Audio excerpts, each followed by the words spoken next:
All right. Uh, so we're planning to make a video today. No, we were not. A little bit of sad news, though. David Lynch has passed away. I'm personally a huge David Lynch fan. You've seen a few movies. Yeah, I know you do. Obviously, appreciate him. Yeah. I wouldn't say you're not a fan. No. He's one of the greats for a reason. Yeah, I don't know. I mean, it's just crazy to think about. Like, I mean, we're staring at an Eraserhead poster right now in my room. I think he might be one of the most important directors of our lifetime, at least, that we've experienced. He didn't make much in our lifetime, but still, I think the effects that he, the ripples of his directing style are felt everywhere. I mean, we saw The Fabelmans in theaters, and that was the last time he was ever did anything with a movie. Was him playing who did he play? I forget. But still, honestly, a very nice thing to see him in a last thing of him. Yeah. Someone tells the main character, "Do you want to see the greatest director who's ever lived?" And it's David Lynch playing a different director, but the sentiment is still there. I think from Spielberg. Yeah, I mean, as someone who's in film school now, it is impossible to, learn what I learn and do what I do without feeling the influences of Lynch. He comes up in every class. He's talked about everywhere in any film circle. It's just, I feel like he is just one of those directors where his movies and his influence just transcends, subjectivity, and it goes into just, this is David Lynch, he is one of the essentials, and it's just a really sad day that he's passed away, and it's crazy. It's really a shame. I mean, it's one of those moments that we're gonna have in film in our lifetime where someone great has died, and it really sucks. Even if you don't like him, I would totally understand. I'm a huge fan, but I totally understand not being a fan of him if you were, but you can't deny, like you said, he's everywhere. On a more personal note, I'm studying to be a teacher, and one of the main things that they're teaching us is that a individual student's understanding of a book, of anything you read in the class, is the most important thing to them. Whatever they take away, it doesn't matter what the academic reading of a text is. It just depends on what the student takes out of it. And I think that the fact that David Lynch is genuinely one of the biggest defenders of that, of if you ask him what his movies mean, he will not tell you. He'll say, "No, I will not explain it." That really hits close to home now, honestly. Just the fact that he's one of the biggest defenders of that idea of you will get out of this what you want to get out of it. And I think it's really, just good. Yeah. And who better to have that attitude than David Lynch? We have no idea what the fuck any of his movies mean.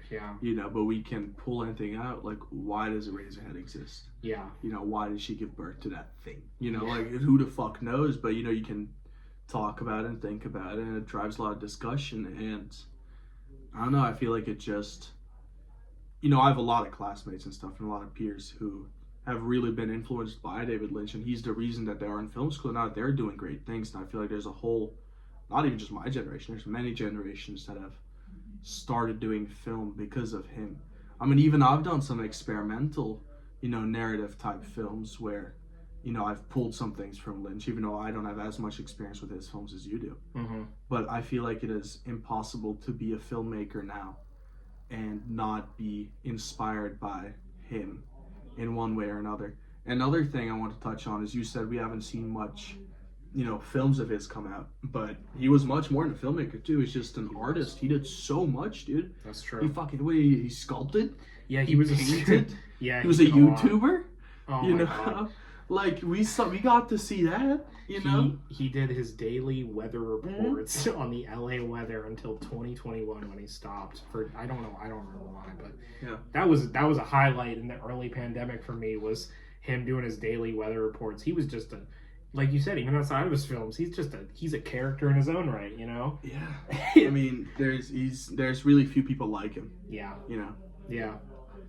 A lot could be said. I don't have a lot right now, though. Yeah. It's just sad, but keep watching his movies. I mean, we've both seen Eraserhead. I love Eraserhead.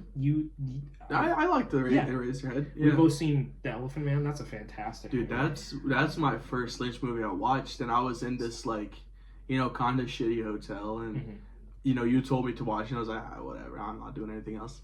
And I watched it there, and it's such a weird place to watch it. Yeah. And such a weird way to get into Lynch for the first time. Yeah. But I don't know. I love the movie. I know you do It's too. an amazing movie. Yeah. I know you have a funny experience with that too. Yeah. I'm colorblind and I only see in black and white, and I learned that from The Elephant Man, because you told me, you were like, Yeah. man, it's so interesting how you can watch black and white movies and like it's like completely you don't think anything different of it, and I was like, what? It's in black and white? So I can thank David Lynch for letting me know that I see in black and white. Yeah. That's funny. Yeah. I would highly recommend Twin Peaks as a commitment, but Twin Peaks is maybe the greatest TV show of all time. Definitely the greatest TV show of all time, in my opinion. And The Return is the last thing that he ever did. It was made in 2017, and it's 18 hours long, Twin Peaks The Return, but it is so worth it. It is a devastating, touching, just emotional piece of work that you can get a lot out of if you just commit to it, like all David Lynch things. If you just commit, you'll get something out of it, no matter what. So yeah, if that's the only thing you take away from this video, just watch any David Lynch movie. Anything, You'll get something out of it. Maybe not Dune. Maybe not Dune. He didn't like Dune that much. Yeah. So maybe not that one, but yeah. Watch any David Lynch movie except for Dune. I haven't even seen Dune. I'm not gonna lie. You probably never will. Yeah. I don't think he would want you to. That's true. That's true. Yeah. So yeah. I don't know. I don't have much else to say. Yeah, I mean, no. As Connor said, just watch Lynch and see for yourself. Yeah. He might be dead, but I feel like his influence will live on for generations to come. 100%. It will continue to inspire people, like me and you, who want to go into totally different avenues. Yeah. Yeah. So yeah. Just want to come on here and say that. And, Yeah. Rest in peace. Yeah, rest in peace. See you guys.